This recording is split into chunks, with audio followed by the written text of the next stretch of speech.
Student welcome back. Student चलो आज हम स्टमक के बारे में डिस्कस करेंगे। और जब हम स्टमक के बारे में डिस्कस करते हैं स्टूडेंट, तो स्टमक एक्चुअली क्या है। जो स्टमक फूड रिसीव करता है ईसोफेगस से, और ईसोफेगस से रिसीव जब फूड होता है तो उसी फूड को हम बोलस कहते हैं। इसी बोलस को चाइम के अंदर कन्वर्ट करने के लिए रिस्पॉन्सिबल है स्टमक। और यही स्टमक, जो स्टमक आज हम डिस्कस करने जा रहे हैं स्टूडेंट, उसी स्टमक को हम गैस्ट्रिक के नाम से भी जानते हैं। और इसी गैस्ट्रिक के नाम से जाने जाने वाले ऑर्गन्स का वर्क है गैस्ट्रिक जूस प्रोड्यूस करना, और यही गैस्ट्रिक जूस मिक्स करना फूड के अंदर। और इसी को हम जब डिस्कस करते हैं तो हमें पता चलता है स्टमक डाइजेस्टिव सिस्टम के अंदर प्रेजेंट रहने वाला pouch like, bag like structure है, जो रिस्पॉन्सिबल है फूड को अच्छी तरह से मिक्स करने के लिए और फूड के अंदर के कुछ इंपॉर्टेंट कंटेंट को एब्जॉर्ब करने के लिए। तो चलो इसी तरह से आज हम गैस्ट्रिक यानी कि स्टमक के बारे में डिस्कस करेंगे। और जब हम स्टमक के बारे में डिस्कस करते हैं स्टूडेंट, तो हमें पता चलता है स्टमक जो मोस्ट इम्पॉर्टेंट ऑर्गन है और हमारे डाइजेस्टिव सिस्टम के अंदर प्रेजेंट है। तो इसी स्टमक को हम डिटेल में देखेंगे और हमारा टॉपिक इंटरेस्टेड बनाएंगे। चलो, स्टमक यानी कि इंटरेस्टेड पार्ट जो हमारे डाइजेस्टिव सिस्टम का है, इसी स्टमक को हम जब देखते हैं तो हमें पता चलता है इसी का शेप जे शेप्ड है स्टूडेंट। और जे शेप्ड स्ट्रक्चर के नाम से भी स्टमक को जानते हैं। Stomach 4 to 6 hours food store कर सकता है। 4 to 6 आवर्स फूड स्टोर करने का वर्क भी स्टमक का है। ये जो स्टोरिंग आवर्स है स्टूडेंट, ये डिपेंड करते हैं फूड के ऊपर। तो नॉर्मली हम कह सकते हैं 4 to 6 आवर्स फूड स्टोर करने का वर्क स्टमक का है। उसके बाद स्टमक मार्फोलॉजिकली हमें डिफरेंट 4 पार्ट्स दिखाता है। और जो 4 पार्ट्स यहाँ पर डिफरेंट है, तो वही 4 पार्ट्स, जिन्हीं पार्ट को हम डिफरेंट नाम से जानते हैं। उसके अंदर फर्स्ट नाम है स्टूडेंट जिसे कहा जाता है फंडस, ठीक है। उसके बाद सेकंड है जिसे कहा जाता है कार्डियक। देन स्टूडेंट कार्डियक के बाद थर्ड बॉडी के नाम से हम जानते हैं। और फाइनली हम फोर्थ पाइलोरिक के नाम से जानते हैं स्टमक के एरिया को। तो इसी तरह से 4 डिफरेंट पार्ट्स के अंदर हम स्टमक को डिवाइड कर सकते हैं। इसी स्टमक को जब हम ड्रॉ करते हैं स्टूडेंट, और डायग्राम के थ्रू हम जब आगे बढ़ते हैं, तो हमें पता चलता है एक्चुअली स्टमक का स्ट्रक्चर और स्टमक जो डिफरेंट पार्ट्स यहाँ पर दिखाने वाला है। तो चलो उसी को कंटिन्यू करने के लिए हम डायग्राम यहाँ पर ड्रॉ करते हैं। डायग्राम जब ड्रॉ करते हैं तो ये कुछ हो चुका है स्टूडेंट, ईसोफेगस। और यही ईसोफेगस ओपन होता है स्टमक के अंदर एक ओपनिंग के साथ, जिस ओपनिंग को हम कहते हैं ईसोफेगल गैस्ट्रिक स्फिंक्टर। तो उसी ओपनिंग के साथ हमें यहाँ पर ईसोफेगस ओपन हुई वाली दिखाई देती है। अब देखो स्टूडेंट, जो स्ट्रक्चर हमने यहाँ पर ड्रॉ किया है, ये स्ट्रक्चर है स्टमक का। और जब ये स्ट्रक्चर स्टमक का दिखाई दे रहा है, तो हमें इस स्ट्रक्चर के अंदर 2 ओपनिंग्स है, जिस ओपनिंग के बारे में हम अभी बता चुके हैं। जो फर्स्ट ओपनिंग है जिसे हम कहेंगे ईसोफेगल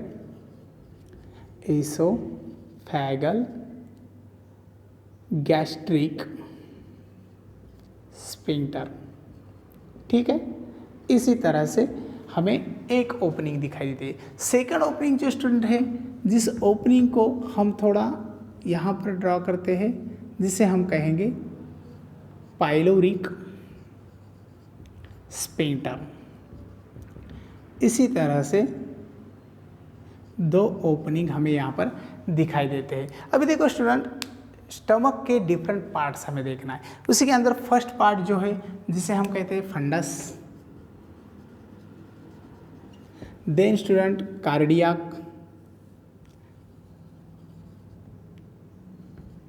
उसके बाद जो टोटल एरिया यहाँ पर दिखाई दे रहा है जिसे हम बॉडी कहते हैं, बॉडी। और फाइनली जो एरिया है दैट इज द पाइलोरिक। इसी तरह से 4 डिफरेंट पार्ट्स हमें स्टमक के अंदर दिखाई देते हैं। फ्रेंड, ये मॉर्फोलॉजिकल स्ट्रक्चर के बारे में हो चुका है। लेकिन जब हम स्टमक के इंटरनल स्ट्रक्चर के बारे में सोचते हैं, तो हमें स्टमक के वॉल के साथ आगे बढ़ना पड़ता है। और जब हम वॉल के साथ आगे बढ़ते हैं, तो हमें पता चलता है एक्चुअली स्टमक वॉल कितना इम्पॉर्टेंट है, जो गैस्ट्रिक जूस प्रोड्यूस करने के लिए रिस्पॉन्सिबल भी है। तो चलो इसी तरह से हम थोड़ा इंटरनली भी यहाँ पर स्टमक के बारे में डिस्कस करते हैं। जब इंटरनली हम स्टमक के बारे में डिस्कस करते हैं स्टूडेंट, तो हम देखते हैं एक्चुअली स्टमक वॉल क्या है। और जो स्टमक वॉल है उसी के अंदर हमें 4 डिफरेंट लेयर्स दिखाई देते हैं। जो फर्स्ट लेयर है स्टूडेंट, जिसे हम कहते हैं सेरोसा। सेकंड लेयर है जिसे हम कहते हैं मस्कुलैरिस, देन सब म्यूकोसा, और फाइनली जो लेयर है student fourth one, that is the mucosa. इसी तरह से 4 डिफरेंट लेयर्स हमें दिखाई देते हैं स्टमक के वॉल के अंदर। और इसी का स्ट्रक्चर जब हम निकालते हैं तो हम इसी लेयर को कंटिन्यू करते हैं स्टूडेंट। अभी यहाँ पर देखो, ये जो लेयर हमने यहाँ पर ड्रॉ किया है, इस लेयर को हम कहते हैं सेरोसा। जो लेयर एपिथेलियम सेल से फॉर्म हो चुका है, जिस लेयर के सेल्स को हम मीजोथेलियम सेल्स भी कहते हैं, इसी लेयर को हमें सेरोसा कहना चाहिए, यानी कि आउटर मोस्ट लेयर है जिसे हम सेरोसा कहते हैं। उसके बाद हमें और एक लेयर दिखाई देता है जहाँ पर लॉन्जिट्यूडनल सेल्स प्रेजेंट है। और जो लॉन्जिट्यूडनल सेल्स प्रेजेंट है स्टूडेंट, उसी लॉन्जिट्यूडनल सेल्स के बाद हमें सर्कुलर सेल्स भी दिखाई देते हैं। जो सर्कुलर सेल्स है वो इनर लेयर है, और जो लॉन्जिट्यूडनल सेल्स है वो आउटर लेयर है। इसी तरह से 2 लेयर्स यहाँ पर दिखाई दे रहे हैं। दोनों लेयर को हम कलेक्टिवली कहते हैं मस्कुलैरिस। इसी का नाम है मस्कुलैरिस। ठीक है। अब मस्कुलैरिस लेयर के बाद देखो, जो मस्कुलैरिस लेयर हमने यहाँ पर निकाला है, अभी इसी मस्कुलैरिस लेयर के बाद हमें दिखाई देता है इम्पोर्टेंट लेयर। जो लेयर म्यूकोसा के पास प्रेजेंट है उसे सब म्यूकोसा के नाम से जाना जाता है। इसी तरह से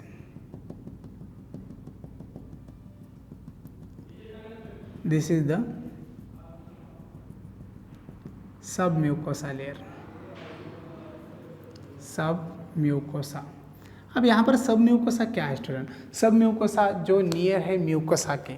अब म्यूकोसा लेयर हम ड्रा कर रहे हैं, और म्यूकोसा लेयर जब ड्रा करते हैं तो म्यूकोसा लेयर के अंदर हमें कुछ सेल्स दिखाई देते हैं।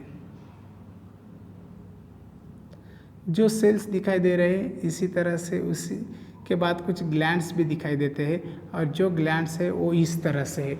इसी ग्लैंड को हम गैस्ट्रिक ग्लैंड कहते हैं, गैस्ट्रिक ग्लैंड। ठीक है, गैस्ट्रिक ग्लैंड। और जो लेयर है उसे हम म्यूकोसा कहते हैं। इसी तरह से स्टूडेंट हमें 4 डिफरेंट लेयर्स दिखाई देते हैं स्टमक वॉल के अंदर। और स्टमक वॉल के अंदर इतने लेयर्स जो है, उसी लेयर्स के अंदर हमें दिखाई देते हैं गैस्ट्रिक ग्लैंड। यही गैस्ट्रिक ग्लैंड रिस्पॉन्सिबल है गैस्ट्रिक जूस को सीक्रेट करने के लिए। और जब गैस्ट्रिक जूस सीक्रेट होता है स्टूडेंट, तो गैस्ट्रिक जूस के अंदर डिफरेंट टाइप का कंपोजिशन होता है, और जो कंपोजिशन हम डिफरेंट सेल्स के थ्रू देखते हैं। तो उसी सेल्स के बारे में भी हमें डिस्कस करना है। अभी यहाँ पर देखो, कुछ सेल्स दिखाई दे रहे हैं, उसी के अंदर हमें 4 सेल्स दिखाई देते हैं। फर्स्ट है जिसे हम कहते हैं गॉबलेट सेल्स, जो गैस्ट्रिक जूस के अंदर कुछ सीक्रेट करने के लिए रिस्पॉन्सिबल है। सेकंड है जिसे हम कहते हैं ऑक्सेंटिक सेल्स, जो सेल्स रिस्पॉन्सिबल है कुछ इंपॉर्टेंट सीक्रेशन यानी कि HCl सीक्रेट करने के लिए। देन थर्ड है जिसे हम कहते हैं चीप सेल्स, जो चीप सेल्स बहुत इम्पोर्टेंट और पेप्सिनोजेंस लाइक कंटेंट सीक्रेट करता है गैस्ट्रिक जूस के साथ, गैस्ट्रिक जूस के अंदर। देन फोर्थ है जिसे हम कहते हैं अर्जेंटाइफिन सेल्स, अर्जेंटाइफिन सेल्स भी रिस्पॉन्सिबल है student serotonin like secretion secret करने के लिए। और फिफ्थ वन है जिसे हम जी सेल कहते हैं। उसके बाद सिक्स्थ है जिसे हम कहेंगे स्टेम सेल्स और बेसल सेल्स। इसी तरह से डिफरेंट सेल्स वहाँ पर प्रेजेंट है जो रिस्पॉन्सिबल है सीक्रेट करने के लिए कुछ सीक्रेशन, और जो सीक्रेशन गैस्ट्रिक जूस के फॉर्म में हमें दिखाई देता है। तो चलो इस तरह से ये कुछ हो गया सिक्रेशन के बारे में। अभी यहाँ पर जो सेल्स दिखाई दे रहे हैं एक्चुअली उन्हीं सेल्स का हमें लोकेशन देखना है, और लोकेशन देखने के लिए हम इसी ग्लैंड का स्ट्रक्चर और एक बार निकालते हैं। जब ग्लैंड का स्ट्रक्चर हम और एक बार निकालते हैं स्टूडेंट, तो यहाँ पर है जो म्यूकोस लेयर दिखाई दे रहा है हमें, जिसे हम इनर मोस्ट लेयर भी कहते हैं। क्यूबॉइडल सेल्स यहाँ पर प्रेजेंट है, और जो क्यूबॉइडल सेल्स यहाँ पर प्रेजेंट है उसी क्यूबॉइडल सेल के अंदर हमें गॉबलेट सेल दिखाई देते हैं स्टूडेंट। अभी देखो यहाँ पर गॉबलेट सेल्स है इसी तरह से, ठीक है, हम लेबल करेंगे गॉबलेट सेल्स। उसके बाद थोड़ा आगे बढ़ते हैं। आगे बढ़ने के बाद जो स्ट्रक्चर दिखाई दे रहा है वो इस तरह से,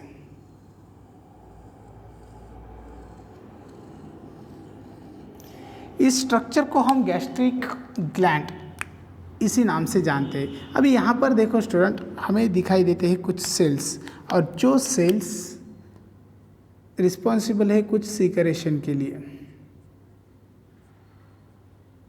उसके बाद यहाँ पर इस तरह से ब्रॉड सेल्स दिखाई दे रही है, जिस सेल्स का सीक्रेशन जो पोर होता है इनर साइड को, इसी सेल को ऑक्सिंटिक सेल कहा जाता है, ठीक है। उसके बाद नेक्स्ट स्ट्रक्चर है ऑक्सिंटिक के बाद हमें दिखाई देता है जिसे हम कहते हैं चीप सेल्स। चीप सेल का स्ट्रक्चर यहाँ पर दिखाई देता है, चीप सेल्स। देन स्टूडेंट कुछ सेल्स है जिसे हम कहते हैं अर्जेंटाफिन सेल्स। अर्जेंटाफिन सेल्स, ठीक है, अर्जेंटाफिन सेल्स। उसके बाद यहाँ पर दिखाई देते हैं हमें इस तरह से जी सेल्स, जो एवरीवेयर प्रेजेंट है स्टूडेंट, इस तरह से जी सेल्स। और उसके बाद यहाँ दिखाई देते हैं हमें जिसे कहते हैं स्टेम सेल्स, ठीक है। इसी तरह से डिफरेंट टाइप्स के सेल्स और उसी के लोकेशन हो चुके हैं। अभी इन सेल का सीक्रेशन क्या है स्टूडेंट? जो सीक्रेशन गैस्ट्रिक जूस के फॉर्म में हमें दिखाई देता है और गैस्ट्रिक जूस का कंपोजिशन बनता है। इसी सीक्रेशन को देखो, जब हम देखते हैं तो फर्स्ट सेल जो है गॉबलेट सेल, जो गॉबलेट सेल सीक्रेट करती है स्टूडेंट म्यूकस को। गॉबलेट सेल सीक्रेट करती है म्यूकस को, और इसी म्यूकस का जब हम डिस्कशन करते हैं तो म्यूकस प्रोटेक्ट करता है स्टमक के इनर लाइनिंग को। उसके बाद सेकंड जो है स्टूडेंट, जो ऑक्सिंटिक सेल है, ऑक्सिंटिक सेल्स क्या सीक्रेट कर सकते हैं? ऑक्सिंटिक सेल सीक्रेट करते हैं first, that is the HCl। HCl जो एसिड और बेस लेवल मेंटेन करता है फूड का। उसके बाद सीक्रेट करते हैं कैस्टल्स। एक्चुअली कैस्टल्स क्या है? कैस्टल्स यानी कि इंट्रिंसिक फैक्टर है जो विटामिन B12 को एब्सॉर्ब करता है। विटामिन B12 को एब्सॉर्ब करने के लिए रिस्पॉन्सिबल रहने वाला फैक्टर है जो सीक्रेट होता है ऑक्सिंटिक सेल से। उसके बाद थर्ड वन है जिसे हम कहते हैं चीप सेल। चीप सेल्स जो सीक्रेट करते हैं स्टूडेंट प्रोरेनिन को। उसके बाद सीक्रेट करते हैं पेप्सिनोजन को, ठीक है। देन स्टूडेंट फोर्थ वन जी सेल। जी सेल सीक्रेट करते हैं गैस्ट्रीन। और फाइनली जो एस सेल है उसी का वर्क हमें यहाँ पर देखना है, और जो वर्क है स्टूडेंट एस सेल का, जिसे हम स्टेम सेल कहते हैं। स्टेम सेल का वर्क है production of gland cell. Gland cell को प्रोड्यूस करना और प्रोड्यूस करना। तो ये कुछ हो चुका है सेल सीक्रेशन, सेल लोकेशन और सेल के इम्पोर्टेंट वर्क के बारे में।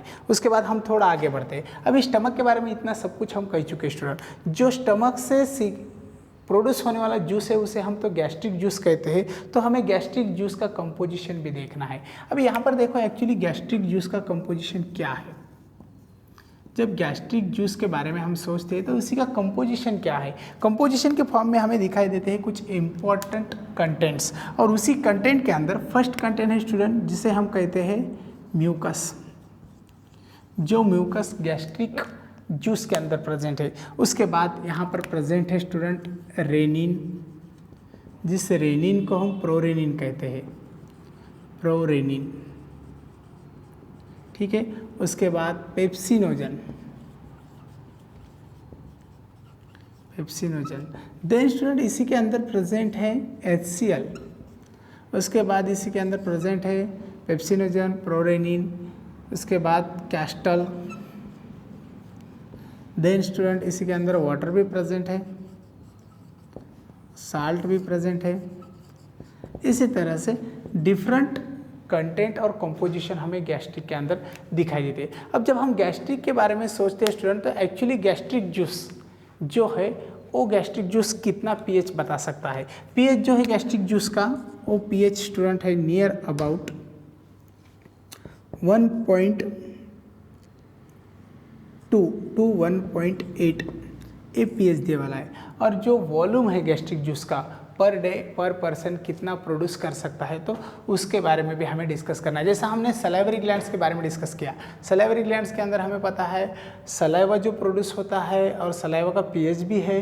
तो पीएच कितना था सलाइवा का, 6.8 था, और सलाइवा प्रोड्यूस करने की कैपेसिटी 1 to 1.5 लीटर्स थी पर डे। तो उसी तरह से गैस्ट्रिक जूस का जो पीएच है वो तो हाईली एसिडिक है, 1.2 to 1.8 है। और इसी तरह से जो गैस्ट्रिक जूस प्रोड्यूस करने वाले ग्लैंड्स है जिसे हम गैस्ट्रिक ग्लैंड कहते हैं, और इसी गैस्ट्रिक जूस का जो मिक्सिंग चलता है वो स्टमक के अंदर चलता है। और जो स्टमक के अंदर मिक्सिंग चल रहा है स्टूडेंट, तो यही मिक्सिंग वहाँ पर हमें पता चलता है फूड को चाइम्स के अंदर कन्वर्ट करने के लिए। और जब फूड चाइम्स के अंदर कन्वर्ट होता है तो हमें पता चलता है एक्चुअली इसी फूड को किस तरह से पार्टिकुलेट फॉर्म में कन्वर्ट करने के लिए रिस्पॉन्सिबल इन सभी सेल्स है, ठीक है। उसके बाद यहाँ पर देखो जो कैस्टल्स है स्टूडेंट, जो कैस्टल्स यहाँ पर विटामिन B12 को एब्जॉर्ब करने के लिए रिस्पॉन्सिबल है। और विटामिन B12 एब्जॉर्ब करने के बाद हमें पता चलता है एक्चुअली स्टमक के अंदर विटामिन B12 एब्जॉर्ब हो सकता है। फाइनली अब हम देखेंगे स्टूडेंट कि वॉल्यूम कितना है गैस्ट्रिक जूस का।